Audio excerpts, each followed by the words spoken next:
At tulad ng panahon ng mga dinosaurs. Ewan ko nga sa'yo, kuya. Ako po, bakit nakikinig ko lang po. Ito po po, dinala tayo. Sabi ko sa akin, yun nga rin ang naisip ko eh. Ano sa palagay mo, James? Kasi po, ang alam ko lang, nananamigit na tayo. At pagdating ko, tatayang ko na yung isa. Motor, hindi helicopter. Nandyan na ba kayo mga bata sa ating panlalakbay? Ate Marta, pwede po ba kaya? Anong nais mong malaman, Jamie?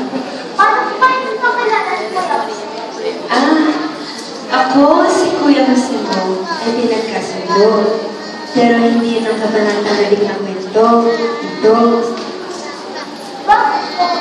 Halika at aking isasalisay.